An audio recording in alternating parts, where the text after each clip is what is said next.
Bismillahirrahmanirrahim. Alhamdulillahirrabbilalamin. Wassalatu wassalamu ala asyrafil anbiya'i wal mursalin Sayyidina Muhammadin wa ala alihi wa sahbihi ajma'in. Alhamdulillah, kita mulakan pengajian pada malam bahagia ini dalam kitab Minhajul Talibin dengan kita memanjatkan kesyukuran kepada Allah Subhanahu wa taala, dan kita berdoa kepada Allah Subhanahu wa taala mudah-mudahan Allah menjadikan pengajian ini sebab pengampunan bagi segala dosa, dan Allah mengabulkan segala hajat dan menjaga kita daripada segala bala dan wabak, daripada segala musibah dan azab di dunia dan akhirat. Mudah-mudahan Allah bukakan bagi kita pintu kefahaman dalam agama dan memberikan kepada kita taufik dan hidayah, dapat kita melaksanakan segala perintahnya dan meninggalkan segala larangannya. Mudah-mudahan Allah menghidupkan hati-hati kita dengan iman dan taqwa, dan memberikan kepada kita husnul khatimah, dan mengumpulkan kita bersama Nabi kita sallallahu alaihi wasallam pada hari kiamat nanti. Amin ya rabbal alamin.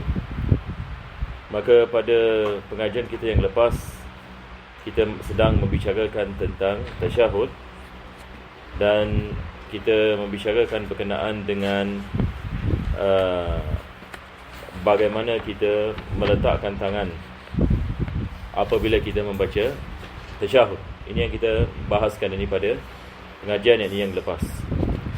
Jadi seperti mana Al-Imam An-Nawawi, beliau menyebut ini berkenaan dengan angka 53. Ini berdasarkan dengan riwayat seperti mana kita mengatakan Nabi SAW apabila beliau melakukan ini tasyahud, maka tangannya diletakkan yakni pada angka 53. Jadi ini kita telah syarahkan yakni berkenaan dengan perkara ini.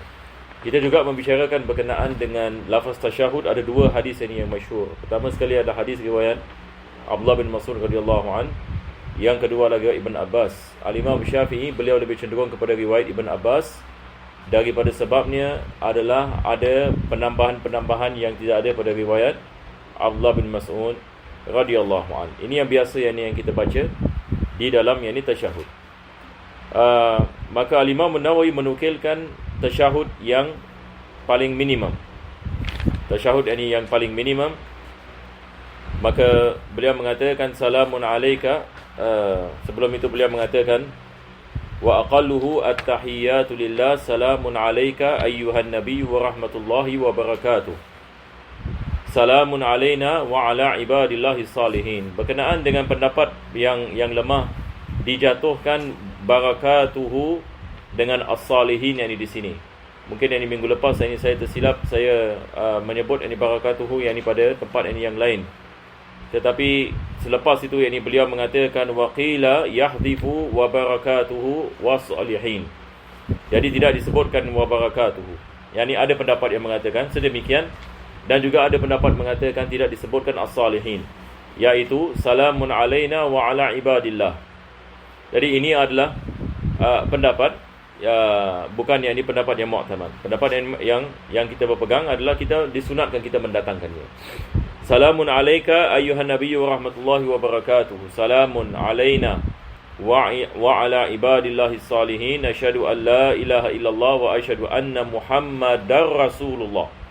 Jadi kita membicarakan berkenaan dengan tasydid. Ini khilaf ini di antara Al-Imam Nawawi dengan Al-Imam Rafi. Sebab selepas itu beliau mengatakan wa yaqulu wa anna Muhammadan rasuluhu. Qultu al-asah wa anna Muhammadar Rasulullah.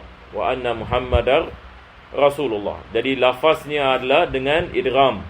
Tidak dibolehkan kita mematikan tanwin yang di sini dengan kita mengatakan wa anna Muhammadan Rasulullah, sebab menjatuhkan tasydid, menjatuhkan huruf. Menjatuhkan tasydid, menjatuhkan huruf, ia menyebabkan solat kita tidak menjadi sah. Tetapi seperti mana ini adalah khilaf yang di antara Imam Rafi dengan Al-Imam Nawawi. Ini seperti mana Al-Imam Nawawi apabila beliau menyebutkan perkara ini, beliau mendatangkan dalil. Seperti mana beliau mengatakan wasabata fi sahih Muslim. Ada hadis ini yang diriwayatkan oleh Imam Muslim yang membicarakan tentang lafaz ini. Jadi saya rasa kita berhenti di sini pada pengajian yang lepas. Mungkin kita baca insya-Allah dari sini. Bismillahirrahmanirrahim. Alhamdulillahirabbil alamin. Allahumma shalli ala sayyidina Muhammadin al-fatih lima ughliqa wal khatim lima sabaq nasiril haqqi bil haqqi wal hadi ila siratal mustaqim. Sallallahu alaihi wa ala alihi haqqa qadrihi wa miqdarihi al-azim. Qala syaikhul muallif wa alama Allahu naf'anihi wa bikum fid darain amin. Radiyallahu anhu wa qala radiyallahu anhu. Wa aqallu salati ala an-nabiy sallallahu alaihi wasallam wa alihi. Allahumma salli ala Muhammadin wa alihi. وزيادة إلى حميد مجيد سنة في الأخير وكذا الدعاء بعده ومأثوره أفضل ومنه اللهم اغفر لي ما قدمت وما أخرت إلى آخره. Nah, sekarang Al-Imam Nawawi ini mendatangkan bagaimana yang kita melafazkan selawat ini kepada Nabi sallallahu alaihi wasallam. Maka beliau mengatakan wa aqallu salati ala Nabi sallallahu alaihi wasallam wa alihi. Ini adalah selawat yang paling minimum. Allahumma salli ala Muhammadin wa alihi. Ini berdasarkan dengan ayat Al-Quran. Allah mengatakan ya ayyuhalladzina amanu sallu alaihi wa sallimu taslima. Maka selawat ini yang paling minimum Allahumma salli ala Muhammad. Selawat yang paling minimum Allahumma salli ala Muhammad wa alihi. Berkenaan ini dengan tambahan yakni sayyidina Allahumma salli ala sayyidina Muhammadin. Kita ada ini khilaf ini ulama berkenaan dengan adakah lebih afdal kita mendatangkan sayyidina ataupun kita tidak mendatangkan sayyidina. Al-Imam Izzuddin bin Abdus Salam, yakni beliau terkenal ini dengan perkara ini. Beliau mengatakan lebih afdal kita mendatangkan sayyidina. Sebab ini beliau mengatakan ini adalah dalam segi adab terhadap Nabi sallallahu alaihi wasallam. Yani beliau membicarakan tentang kaedah sulukul adab afdalu min imtisalil amr. Sulukul adab afdalu min imtisalil amr. Yani melakukan sesuatu yakni atas dasar adab itu lebih baik daripada melaksanakan perintah. Apa maksudnya? Sekarang ini perkara ini Nabi sallallahu alaihi wasallam apabila ditanya bagaimana selawat ini dilakukan, beliau mengatakan Allahumma salli ala Muhammad. Tidak ada sayyidina. Tetapi dalam segi adab Nabi sallallahu alaihi wasallam tidak tanpa syak ini beliau adalah sayyid. Berdasarkan dengan hadis yang lain, beliau mengatakan ana sayyidu waladi Adam wala fakhr. Aku adalah sayyid ini bagi Bani Adam. Maka mendatangkan yakni sayyidina dia adalah daripada sulukul adab. Sulukul adab. Jadi ada perkara yang Nabi sallallahu alaihi wasallam tidak perintah tetapi sahabat ini melakukannya dalam segi adab ini terhadap Nabi sallallahu alaihi wasallam. Dan kita ada banyak ini misal, ya, daripada misal adalah berkenaan dengan peristiwa Hudaybiyah sebagai misal Sayyidina Ali bin Abi Talib yang mana Nabi sallallahu alaihi wasallam suruh dia memadam Rasulullah, tapi dia mengatakan tidak ini ya Rasulullah, bagaimana aku dapat memadam perkara ini. Maka dia tidak melaksanakannya sebab atas dasar adab. Begitu juga Abu Bakar radhiyallahu an, beliau tidak mahu yakni menjadi imam apabila diperintahkan oleh Nabi sallallahu alaihi wasallam ini sebab beliau merasakan Nabi lebih berhak ini menjadi imam. Ini adalah daripada misal. Al-Imam Syekh Ibn Hajar dalam Manhajul Qawim beliau mengatakan la ba'sa bihi. Yani beliau tidak menekankan ini atas ini perkara ini. Sebahagian daripada ulama kita yang ini mengatakan lebih afdal ini tidak mendatangkan, yakni mereka mentarjihkan imtisalul amr. Jadi masalah ini seperti mana hatta dalam mazhab Syafi'i kita ada sedikit ini perbezaan ini di antara para ulama berkenaan dengan mana lebih afdal. Yani kita mendatangkan sayyidina ataupun kita tidak mendatangkan sayyidina. Maka tidak ada masalah dalam perkara ini. Kita boleh membaca sayyidina ataupun ini kita tidak membaca sayyidina. Tapi yang penting adalah kita selawat kepada Nabi sallallahu alaihi wasallam, sebab selawat kepada Nabi adalah rukun. Selawat ini kepada ahli keluarga Nabi sallallahu alaihi wasallam dia adalah sunnat ab'ad. Allahumma salli ala Muhammadin wa alihi wa ziyadatu ila Hamidum Majid.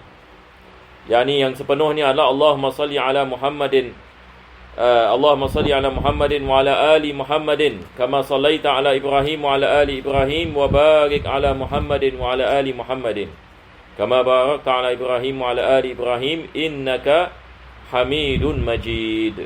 Maka ini adalah kadar yang kita mendatangkan ini di dalam salat. Ataupun kita membaca Allahumma salli ala Muhammadin abdika wa rasulika nabiyil ummi wa ala ali Muhammadin wa azwajihi wa dhurriyyatihi kama sallaita ala Ibrahim wa ala ali Ibrahim wa barik ala Muhammadin nabiyil ummi wa ala ali Muhammad wa azwajihi wa dhurriyyatihi kama barakta ala Ibrahim wa ala ali Ibrahim fil alamin innaka Hamidum Majid. Maka ini adalah daripada perkara yang afdal untuk kita mendatangkannya. Naam. Selepas itu ini beliau mengatakan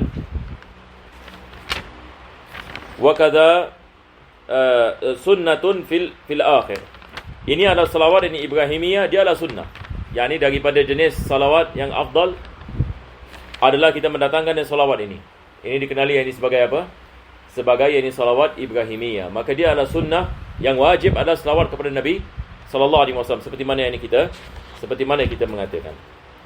Selepas itu beliau mengatakan wa kadza du'a ba'dahu. Yakni ba'dahu balik ini kepada tasyahud. Disunatkan yakni kita mendatangkan doa selepas yakni tasyahud. Sebagian dari ulama berpendapat wajib. Sebagian dari ulama berpendapat yang tidak sah salat kalau sekiranya kita tidak mendatangkan doa yakni selepas yakni tasyahud. Ini berdasarkan dengan hadis Nabi sallallahu alaihi wasallam, "Idza qa'ada ahadukum lis-salati falyaqul at-tahiyyatu lillahi ila akhiriha thumma liyakhtar minal mas'alati ma syaa aw ma ahab." Yani Nabi mengajarkan kepada kita bila kita baca tasyahud, selepas habis daripada tasyahud hendaklah kita memilih satu doa yang disukai oleh kita. Ini seperti mana dalam yakni Sahih Muslim. Dan riwayat yang lain mengatakan summa yad'u bima syaa. Ini berdasarkan dengan riwayat Imam Tirmizi. Dan dia doa dengan apa yang dia mahu. Riwayat yang lain mengatakan summa liyakhtar min ad-du'a ahabbahu ilaihi fayad'u bihi.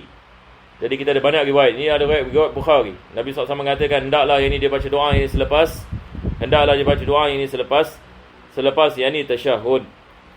Maka ini adalah perkara yang sangat penting supaya kita tidak meninggalkannya. Ditekankan ini oleh para ulama. Sehingga kan Al-Imam Nawawi di sini dia menukilkan daripada doa yang afdal kita mendatangkannya. Jadi kita ada beberapa riwayat daripada riwayat yang disebutkan oleh beliau adalah riwayat ini yang mana beliau mengatakan Allahumma ighfirli.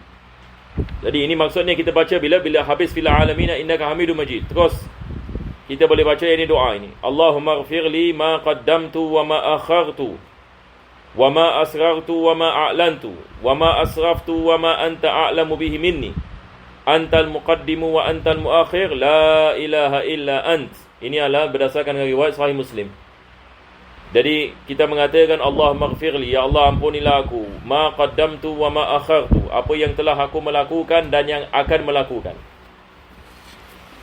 Ini adalah daripada doa yang diajar oleh Nabi sallallahu alaihi wasallam. Yani kita meminta ampun kepada Allah Subhanahu wa taala atas dosa yang kita telah melakukan dan atas dosa yang akan dilakukan. Bagaimana?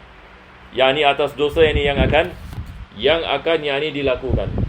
Bagaimana kita meminta ampun kepada Allah Subhanahu wa taala atas dosa yang akan dilakukan? Adakah maksudnya kita niat akan melakukan dosa dan selepas itu dalam masa yang sama Allah mengampunkan dosa tersebut? Maka di sini para ulama ini mengatakan apabila kita terjerumus dalam dosa pada masa-masa yang akan datang, kita harapkan Allah mengampunkannya. Bukan maksudnya kita sengaja nak melakukan dosa. Ini yang dimaksudkan ma qaddamtu wa ma akhartu wa ma asrartu wa ma a'lantu. Wa ma asrartu ini maksudnya apa yang tersembunyi hanya Allah saja yang mengetahui. Orang lain tidak mengetahui. Manakala wa ma a'lantu, orang lain yang juga mengetahui dosa yang kita melakukan. Maka kita mengharapkan Allah Subhanahu wa taala mengampunkan dosa sama ada tersembunyi ataupun yang dilihat. Wa ma asraftu, yakni berlebihan melakukan terjerumus dalam dosa. Ini dimaksudkan dengan israf. Berlebihan terjerumus dalam dosa atas atas dosa. Wa ma anta a'lamu bihi minni, dan apa yang kau lebih mengetahui ini ya Allah. Sebab ada kadang-kala kita melakukan dosa tapi kita tak perasan yang kita terjebak ini dalam dosa, akan tetapi Allah yang ini mengetahui. Antal muqaddim wa antal muakhir, la ilaha illa anta. Nah, kita mengatakan engkau adalah muqaddim, engkau adalah muakhir, yang kedepankan, yang kebelakangkan, yang mengampunkan apa yang telah lepas dan yang akan datang. Tidak ada Tuhan melainkan engkau. Selepas itu kita ada riwayat yang lain daripada Abu Hurairah. Riwayat Abu Hurairah, idza faragha ahadukum min at-tashahhudil akhir falyata'awwadh billahi min arba'. Ini yang biasa kita baca. Biasa kita baca doa ini. Ada riwayat ini, banyak riwayat berkenaan dengan doa ini. Ini salah satu daripadanya. Maka beliau mengatakan apabila seseorang itu setelah ini membaca tasyahud, hendaklah dia berlindung kepada Allah daripada 4 perkara. Pertama sekali, min adzabi jahannam. Jadi biasa apa kita baca, Allahumma inni a'udzubika min adzabi jahannam wa min adzabil qabri wa min fitnatil mahya wa min fitnatil mahya wal mamat wa min fitnatil masihid dajjal. Jadi kita berdoa agar Allah selamatkan kita daripada azab, pertama sekali api neraka jahannam. Ini berlaku setelah mati. Selepas itu min adzabil qabr, ini berlaku pada barzakh, azab kubur. Selepas itu wa min fitnatil mahya. Fitnatil mahya ini maksudnya fitnah kehidupan, tertipu dengan dunia, terjerumus dalam maksiat. Ini adalah fitnah kehidupan. Seseorang itu terjerumus di dalam melakukan maksiat dan melakukan perkara-perkara yang menjauhkannya daripada Allah Subhanahu wa taala. Dia adalah fitnah. Dan selepas itu fitnatil mamat adalah fitnah yang datang selepas mati. Daripada soal kubur sebagai misal. Ini adalah fitnah al-mamat. Begitu juga dengan sakaratul maut dan mati dalam husnul khatimah ataupun sebaliknya. Maka ini adalah ujian daripada Allah Subhanahu wa taala. Kematian ini adalah ujian, dan juga selepas kematian, soal para malaikat, man rabbuka wa madinuka, siapa Tuhan kamu, apa agama kamu. Ini juga adalah fitnah, ujian daripada Allah Subhanahu wa taala. Selepas itu wa min fitnatil masihid dajjal. Nabi SAW mengajarkan kepada kita kepentingan berdoa supaya terselamat daripada fitnah al-masih ad-dajjal. Kita ada al-masih Nabi Isa AS, dan kita ada al-masih ad-dajjal. Kenapa dia dikenali sebagai masih? Sebab ulama kita mengatakan yamsahul arda.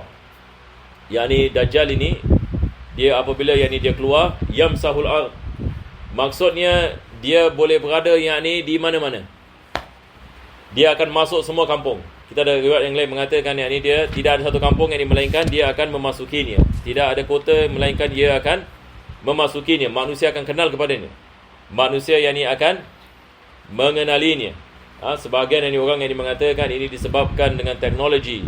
Seperti zaman sekarang dengan adanya teknologi dan sebagainya, seseorang itu boleh ada jauh, akan tetapi risalahnya boleh sampai kepada orang dan satu dunia boleh mengenal kepada orang tersebut. Allahu a'lam. Tetapi kejahatan Dajjal ini dirasai oleh semua manusia. Dan ini adalah daripada perkara Nabi SAW mengajarkan kepada kita untuk kita berlindung kepada Allah Subhanahu wa taala. Juga kita ada riwayat berkenaan dengan doa yang diajar oleh Abu Bakar radhiyallahu an. Seperti mana diriwayatkan oleh Imam Bukhari. Allahumma inni zalamtu nafsi zulman katsiran wa la yaghfiru dhunuba illa ant faghfir li maghfiratan min 'indika warhamni innaka anta al-ghafurur rahim. Ini doa diajar kepada Sayyidina Abu Bakar radhiyallahu anhu oleh Nabi sallallahu alaihi wasallam. Doa ini banyak kepada istighfar. Ya Allah, ampunkanlah dosaku. Sesungguhnya aku telah melakukan dosa yang banyak. Tidak ada yang mengampunkan dosa melainkan Engkau. Jadi kita apabila kita membaca tasyahud, kita boleh membaca doa yang warid daripada Nabi sallallahu alaihi wasallam. Tetapi kalau kita tidak hafal juga, seseorang itu boleh membaca doa biasa. Doa yang biasa. Yang penting adalah dia membaca doa. Ini adalah sunnah. Maka beliau mengatakan ila akhirih wa yusannu alla yazida ala qadri tasyahud. Bagi imam tidak disunatkan dia mendatangkan doa yang panjang sehingga lebih daripada tasyahud. Lebih daripada tasyahud yang ini tidak, yang ini disunatkan. Yang ini bagi imam. Seperti mana kita mengatakan tidak disunatkan bagi imam memanjangkan sujud, sebab ini makmum yang di belakang. Maka begitu juga apabila dia membaca yang ini doa, tidak disunatkan baginya untuk dia memanjangkannya lebih daripada kadar tasyahud dan selawat kepada Nabi sallallahu alaihi wasallam. Wa man ajaza anhuma tarjama. Kalau sekiranya seseorang itu tidak dapat membaca tasyahud, maka dia boleh terjemahkannya. Ini berkenaan dengan masalah ini, kita dalam mazhab Syafi'i tidak dibolehkan terjemah suratul Fatihah. Suratul Fatihah Quran tidak boleh diterjemahkan. Tapi selain daripada Quran rukun qauli boleh diterjemahkan. Sebab bila kita membicarakan tentang rukun yakni bacaan Fatihah, tidak dibolehkan seseorang itu menterjemahkan Fatihah. Tidak dibolehkan. Ini maksudnya kalau satu orang dia mengatakan saya tak boleh baca Fatihah, apa yang harus dilakukan? Dia nak kena menggantikan dengan ayat yang lain. Kalau dia ada hafalan ayat yang lain, maka dia mengulanginya sehingga kadar huruf Fatihah. Ataupun kalau dia mengatakan saya tidak hafal apa-apa daripada Al-Quran, maka dia mendatangkan azkar. Tetapi dia tidak boleh terjemahkan yang ini kepada bahasanya dan baca dalam salat. Ini beza dalam mazhab Hanafi. Dalam mazhab Abu Hanifah dibolehkan. Dalam mazhab Syafi'i tidak dibolehkan. Kalau sekiranya dia tidak menghafal apa-apa sekalipun, dia tidak tahu satu benda sekalipun, dia berdiam kadar yang dibacaan Fatihah. Ini akhir sekali. Ini yang kita membicarakan ini dahulu. Tetapi berbeza dengan tasyahud. Tasyahud ini bukan Al-Quran, tapi dia rukun qauli. Kalau sekiranya seorang itu dia tidak tahu yang ini, tidak boleh baca tasyahud, maka dibolehkan dia terjemahkan ini kepada bahasanya dan dia membacanya di dalam solat. Ini tidak membatalkan solat. Ini adalah pengecualian sebab ini ada keuzuran yang baginya. Maka beliau mengatakan wa yutarjimu lid-du'a'i wa dzikril mandubil al-ajizu lal qadir. Jadi siapa yang dibolehkan melakukan terjemahan ini? Al-ajiz. Al-ajiz ini maksudnya orang yang tak dapat membacanya dalam bahasa Arab. Lal qadir. Tapi kalau dia boleh baca dan dia terjemahkan dan dia baca terjemahan, batal solatnya. Betul ke tidak? Batal solatnya. Ini yang berdasarkan ini pada asah. Ini kita qaul muqabil yang mengatakan tidak. Seperti mana dalam mazhab Abu Hanifah ringan sikit dalam yang ini masalah ini. Tetapi pendapat yang ini menurut ini kepada asah, maka batal yang ini solatnya kalau sekiranya dia menterjemahkan. Boleh faham insya-Allah semua? Qaul muqabil yang mengatakan tidak batal. Selagi mana dia terjemahkan dengan betul. Selagi mana dia terjemahkan dengan yang ini betul. Ini seperti mana Khatib Syirbini beliau yang ini mengatakan wa thani yajuzu lil qadiri aidan li qiyami ghairi al arabiyyati maqamaha fi ada'il ma'na. Yang penting makna nak kena makna nak kena betul walaupun selain bahasa Arab, dia mengatakan. Ini adalah yani qaul ini muqabil. Ala kulli hal. Naam, teruskan. Al-thani ashar السلام وأقله السلام عليكم والأصح جواز سلام عليكم. قلت الأصح المنصوص لا يجزئه والله أعلم وأنه لا تجب نية الخروج. وأكمله السلام عليكم ورحمة الله مرتين يمينا وشمالا ملتفتا في الأولى حتى يرى خده الأيمان وفي الثانية الأيسر ناويا السلام على من عن يمينه ويساره من ملائكة وإنس وجن وينوي الإمام السلام على المقتدين وهم الرد عليه. Sekarang kita akan masuk yang ini kepada as-sani ashar, yakni rukun yang ke-12, iaitu as-salam. Jadi setelah kita membicarakan tentang tasyahud dan selawat kepada Nabi SAW, sekarang ini kita membicarakan ini tentang as-salam. Beliau mengatakan wa aqalluhu assalamu alaikum. Ini adalah yang kadar yang paling minimum. Yani apabila seseorang itu melafazkan assalamu alaikum, habis salatnya. Habis salatnya. Wa rahmatullah la sunnah. Tetapi rukun lafaz ini ada rukun qauli. Kita mesti yang melafazkan assalamu alaikum. Bagaimana kalau sekiranya seseorang melafazkan salamun alaikum? Salamun alaikum, sah ke tidak salatnya? Di sini yang khilaf ini di antara Imam Rafi'i dengan Imam Nawawi. Al-Imam Rafi'i mengatakan sah salatnya. Ini yang beliau mengatakan wa aqalluhu assalamualaikum wal asahu jawazu salamun alaikum. Siapa yang mengatakan ini? Imam Rafi'i. Imam Rafi'i yang mengatakan mengikut kepada pendapat asah dibolehkan seseorang itu baca salamun alaikum. Tapi Al-Imam Nawawi mengatakan qultu al-asah al-mansusu la yujzi'uhu wallahu alam. Ini adalah mukhalafah. Yani Al-Imam Nawawi, yakni dia mengatakan apa yang disebutkan oleh Imam Rafi'i bahwasanya salamun alaikum berdasarkan dengan pendapat asah, maka aku mengatakan pendapat yang asah bukan yang salamun alaikum tetapi assalamu alaikum. Jadi ini adalah daripada masalah berbezanya Al-Imam Rafi'i ini dengan Al-Imam Nawawi. Jadi apabila kita menghadapi ada perbezaan di antara Imam Rafi'i dengan Imam Nawawi, ada perkara juga kita harus faham. Kedua-dua imam ini adalah imam yang besar. Dikatakan Al-Imam Nawawi lin Nawawi yakni ada minnah yang di atas yang Al-Imam Nawawi daripada Imam Rafi'i.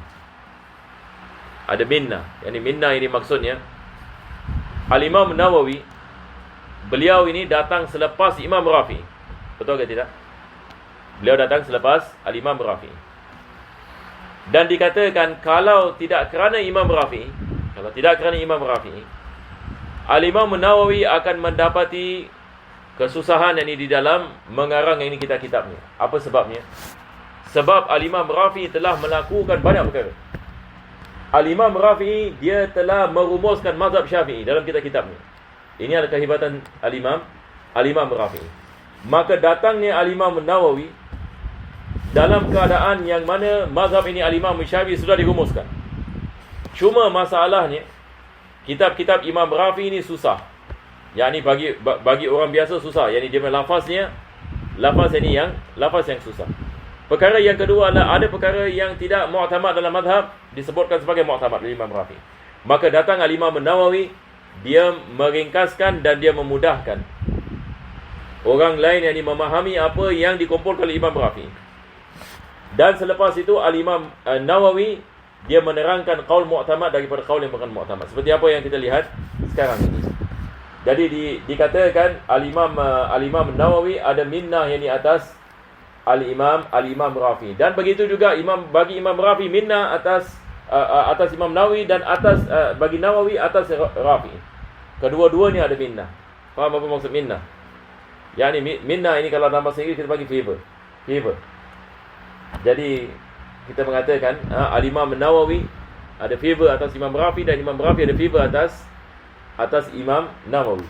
Tadi kita mengatakan Imam Rafi'i memberikan favor kepada Al-Imam Nawawi, yakni dia memudahkan Imam Nawawi menulis kitabnya sebab dia sudah rumuskan mazhab.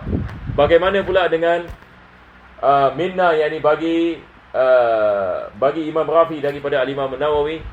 Kalau tidak kerana Imam Nawawi, susah orang nak memahami kitab Imam Rafi'i. Jadi Al-Imam Nawawi dia merumuskan dan meringkaskan dan menerangkan dan memudahkan. Ini adalah kehebatan ini Al-Imam Nawawi. Maka kalau berlaku yang ini khilaf ini biasanya dia tidak ada perbezaan yang ketara di antara yang ini pendapat ini mereka. Sebab kedua-dua mereka adalah Syekhul Madhab. Kita dalam mazhab Syafi'i seperti mana dulu kita mengatakan kalau disebutkan Syekhul Madhab balik kepada dua imam, Imam Rafi'i dengan Al-Imam Nawawi. Jadi ini adalah perbezaan. Imam Rafi'i mengatakan dibolehkan salamun alaikum. Al-Imam Nawawi mengatakan mengikut pendapat asah tidak sah. Tidak sah kalau sekiranya seorang itu dia tidak mendatangkan assalamualaikum. Tetapi dalam tasyahud tidak ada khilaf. Dalam tasyahud kita mengatakan salamun alaika ayyuhan nabi. Sebab kita ada hadis, betul ke tidak? Ada hadis yang berkenaan dengan tidak ada alif lam. Itu tidak ada masalah. Tetapi berkenaan dengan salam tidak sah kalau kita mengatakan salamun alaikum. Jadi dia mesti ada assalamu alaikum. Dan kalau kita lihat ini lafaznya mesti ada idgham. Sekali lagi, kita mesti menghidupkan sin. Assalamualaikum. Yang ini ada tasydid. Ini seperti mana dalam kitab Safidatul Najah menekankan makna ini. Bila kita melafazkan salam, ini mesti ada tasydid. Sama juga bila kita baca Fatihah, sebab ini semua adalah rukun ini qauli. Wa annahu la tajibu niyatul khuruj. Ni kita nak pay attention sedikit ya. Taib, kita ada perbezaan yang ulama berkenaan dengan niyatul khuruj. Adakah niyatul khuruj rukun dalam solat ke bukan rukun dalam solat? Di sini Al-Imam An-Nawawi yang dia menerangkan bukan rukun dalam solat. Apa maksudnya niyatul khuruj? Maksudnya niat untuk keluar daripada solat. Niat yang untuk keluar yang daripada solat. Apa maksudnya? Sebagian yang ulama mengatakan wajib kita niat bukan saja salam, tapi wajib kita mengiringi salam dengan niat keluar solat. Jadi dia mesti ada iktiran, seperti mana takbir dengan niat. Yakni apabila kita melakukan solat, kita takbir dan kita niat, betul ke tidak? Maka di sini yang ini pun ada perkara yang sama. Yakni pendapat ini mengatakan diwajibkan apabila kita melafazkan Assalamualaikum. Bila kita melafazkan Assalamualaikum, ada iktiran niat khuruj minas salah. Yakni sambil kita mengatakan Assalamualaikum, kita niat yang kita ini nak keluar, nak menghabiskan solat. Sebagian dari ulama mengatakan ini adalah daripada rukun solat. Ini adalah daripada rukun solat. Baik, tetapi ada perkara kita nak kena faham. Kalau kita mengatakan ia rukun solat, bagaimana kalau sekiranya seseorang itu dia niat keluar solat sebelum salam? Apa jadi kepada solatnya? Sekarang ini dia belum salam, tapi dia niat nak keluar daripada solat. Dia nak mengamalkan dia nak mengamalkan kaul ini. Tapi dia melakukan sebelum dia melafazkan salam, batal solatnya, betul ke tidak? Sebab apabila seseorang itu niat keluar daripada solat, batal solat dia. Jadi situasi yang pertama, kalau dia niat sebelum salam. Situasi yang kedua adalah dia niat semasa salam. Ini tidak ada masalah. Niat semasa salam ini yang betul. Situasi yang ketiga adalah dia niat yang selepas salam. Apabila dia niat yang selepas salam, maka ini juga yang tidak sah. Sebab tidak ada iktiran. Sebab syarat yang niat yang khuruj yang minas salat, dia mesti ada iktiran yang kepada salam. Kalau sekiranya dia tidak melakukan iktiran, yakni ini tidak dikira. Jadi kita ada berapa keadaan? Kita ada 3 keadaan. Niat yakni sebelum salam membatalkan salat. Niat semasa salam tidak ada masalah di dalamnya. Niat yakni selepas tidak pakai. Yakni dia nak kena salam ini lagi sekali dengan niat keluar daripada solat. Maka disebabkan ini, ulama kita mengatakan lebih afdal tidak mengamalkannya. Lebih afdal yakni tidak mengamalkan niat keluar daripada solat. Sebab ditakuti sebelum kita salam kita dah niat, maka dia menyebabkan batal terus di solat. Dia menyebabkan batal terus kita punya solat. Sebab kadang-kadang kita terlupa. Kadang-kadang kita nak mengamalkan rukun ini. Sebagian ulama mengatakan rukun, niat keluar daripada solat. Tapi pendapat yang muhtamad seperti mana Al-Imam Nawawi mengatakan wa annahu la tajibu niyatul khuruj. Yakni tidak diwajibkan niat keluar daripada solat. Ini ma'tuf kepada asah ya, mengikut pendapat al-asah. Muqabil asah wajib niat. Boleh faham insya-Allah? Muqabil ini asah, ia adalah rukun. Jadi dia adalah qaul qawi dalam mazhab. Niat keluar daripada solat ni qaul qawi, ini bukan qaul ini dhaif. Jadi pendapat ini yang dipilih adalah tidak diwajibkan kita niat dan lebih afdal ditinggalkan. Seperti mana kita mengatakan. Baik. Selepas itu beliau mengatakan wa akmaluhu. Yang sempurna yang di dalam salam Assalamualaikum warahmatullahi. Maksud daripada perkataan salam adalah aman. Salam ini maksudnya Assalamualaikum, yang ini maksudnya aman. ya, supaya kamu mendapatkan yang ini keamanan. Jadi bila kita mengatakan salam, yang ini kita membicarakan yang ini tentang yang ini aman. Jadi yang paling afdal adalah kita mengatakan Assalamualaikum warahmatullahi. Tidak disunatkan kita mendatangkan wabarakatuhu, melainkan dalam solat janazah mengikut pendapat Syekh Ibn Hajar. Syekh Ibn Hajar yang mengatakan disunatkan dalam solat janazah kita mendatangkan wabarakatuh, yakni Assalamualaikum warahmatullahi wabarakatuh. Tetapi selain yang ini daripada janazah, maka tidak disunatkan kita mendatangkan wabarakatuh. Jadi kita mendatangkan Assalamualaikum warahmatullahi. Kita mendatangkan maratain seperti mana beliau mengatakan. Maratain yaminan wa shimalan multafitan fil ula hatta yura khadduhul ayman. Jadi beliau mengatakan apabila kita mendatangkan yang ini salam, disunatkan dilihat kita punya apa? Kita punya pipi yang ini sebelah kanan. Tetapi masalahnya ini siapa yang ini dia punya fa'il di sini. Yani sebab dia punya sirah majhul. Yura khadduhu. Dilihat dari pipinya. Tetapi siapa yang melihatnya? Adakah makmum di sebelah kanan ke makmum di sebelah belakang?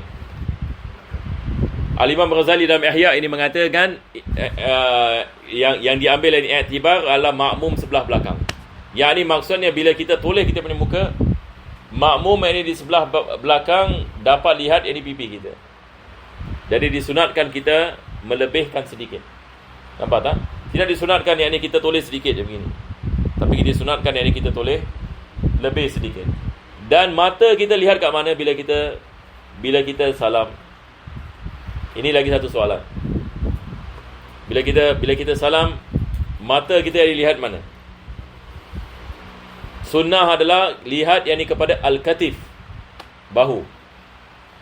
Tidak disunatkan kita lihat yang ini depan begini. Kita dapat lihat siapa yang hadir kat sini. Oh, ni kawan lama. Tak dapat sebagai. Jadi disunatkan kita merendahkan pandangan. Jadi bila kita memberikan salam, dan lagi satu perkara ini yang penting adalah, ini kesilapan ramai orang melakukan adalah jangan kita menoleh kepala sebelum kita melafazkan alaikum.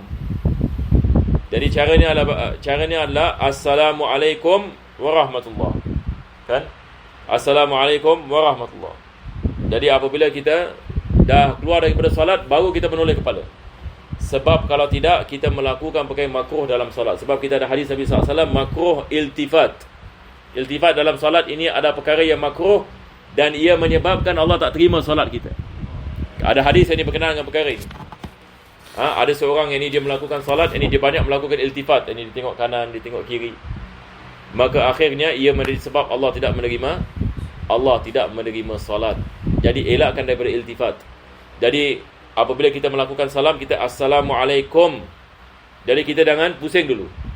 Baru yang ini kita memusingkan kepala kita ini ke kanan. Disunatkan kita memusing, lihat yang ini kepada bahagian bahu. Orang di belakang yang ini dapat lihat kita al-khad al-ayman di sini. Ini khad. Yang ini pipi. Begitu juga yang ini dengan sebelah kiri.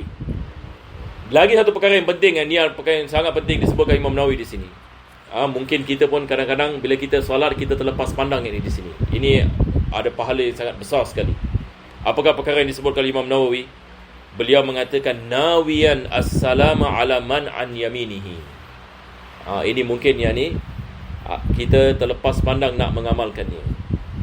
Jadi bila kita mengatakan Assalamualaikum, jangan kita menyangkakan kita tidak memberikan salam kepada sesiapa. Kita memberikan salam ini kepada, pertama sekali, orang yang di sebelah kanan kita. Yang ni sekarang kalau kita melakukan salat jamaah sebagai misal, maka kita niat memberikan salam kepada mereka yang berada di sebelah kanan kita. Kita juga niat memberikan salam kepada malaikat yang berada di sebelah kanan kita. Ada malaikat yang di sebelah kanan dan kiri. Betul ke tidak? Raqibun atid. Mereka yang di sebelah kanan dan di sebelah kiri. Juga kita niat memberikan salam yang kepada jin. Jin juga yang ni ada yang di sebelah kanan dan di sebelah kiri. Dan begitu juga dengan roh. manusia ini yang lain. Jadi bila kita memberi salam, bila kita mengatakan Assalamualaikum, kita disunatkan niat memberikan salam ini kepada mereka. Memberikan salam ini kepada mereka. Dan kita mendapatkan pahala bagi tiap-tiap makhluk yang kita niatkan salam. Cuba bayangkan. Jadi kalau makhluk ini ada 30,000 yang misalnya jin dan malaikat dan sebagainya, maka kita memberikan salam yakni dengan niat kita kepada mereka semua. Ini tiap-tiap daripada mereka kita mendapatkan pahala. Tapi kalau kita tak niat dapat pahala ke tidak? Kalau kita niat Assalamualaikum, setakat niat nak habis solat ini misalnya, dapat pahala ke tidak dapat pahala? Tidak dapat pahala. Apa sebabnya? Sebab ada sarif. Ini dipanggil apa? Dipanggil sarif. Apa maksudnya? Sekarang ini misalnya, dia beza ya, salam dalam solat dengan salam luar solat, dua perkara yang berbeza. Saya kalau masuk rumah ini misalnya saya mengatakan Assalamualaikum, apa niat saya? Niat saya memberi salam kepada antum semua, betul ke tidak? Tetapi kalau sekiranya saya dalam solat dan saya mengatakan Assalamualaikum, kebiasaannya adalah niat memberikan salam adalah untuk keluar daripada solat, bukan yang untuk memberikan salam kepada sesiapa. Jadi itu sebab mesti ada niat baru dapat pahala di sini. Kenapa? Sebab kalau tanpa niat, kita niat apa? Bila kita memberikan salam, biasanya apa kita niat? Kita niat nak habiskan solat, betul ke tidak? Kita niat ini Assalamualaikum, ini maksudnya kita nak menghabiskan solat. Ini yang dimaksudkan dengan sarif. Disebabkan ada sarif, wajib kita niat untuk mendapatkan pahala. Tetapi berbeza dengan salam di luar solat. Salam di luar solat memang kita niat apa?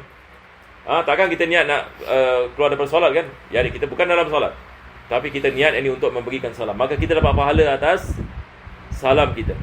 Jadi itu sebab di sini mesti ada niat. Kalau tidak ada niat, kita tidak mendapatkan pahalanya. Innamal a'malu binniyat. Dan di sini penulis mengatakan nawiyan as-salama ala man an yaminihi wa yasarihi min malaikatin wa insin wa jin. Daripada malaikat, manusia dengan manusia, yakni dengan jin.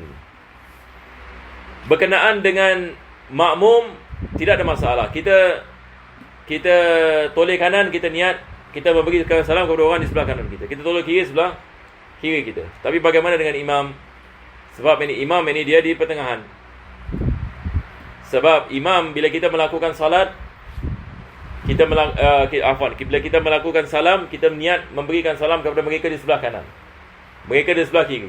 Tetapi ini mereka di sebelah belakang. Jadi maksudnya di sini adalah bagi imam dia mengatakan wa yamil imamus salam alal muqtadin. Jadi bagi imam dia niat memberikan salam atas makmum. Wa hum radda alaih. Manakala makmum bila kita memberikan salam kepada arah imam, kita niat untuk kita membalas salamnya. Kita niat untuk membalas salamnya. Kalau imam di sebelah kiri kita, dalam masa yang sama kita niat untuk membalas salam imam dan juga memberikan salam kepada yang lain. Boleh insya-Allah. Jadi dengan ini kita dah habis kepada rukun yang ke-12. Jadi insya-Allah saya rasa minggu depan insya-Allah kita akan masuk kepada rukun yang ke-13. Ini ada panjang sedikit sebab dia ada kait mengait dengan sujud sahwi tu, berkenaan dengan tertib ya. Ini adalah akhir sekali. Akhir rukun penulis mengatakan tertibul arkan. Ini wajib kita mendatangkan rukun-rukunnya dengan tertib. Bismillahirrahmanirrahim. Alhamdulillahirabbil alamin. Allahumma shalli wa sallim ala sayyidina Muhammad wa ala ali sayyidina Muhammad. Rabbana atina fid dunya hasanah wa fil akhirati hasanah wa qina adhaban nar. Sallallahu alaihi wasallam Muhammadin wa ala alihi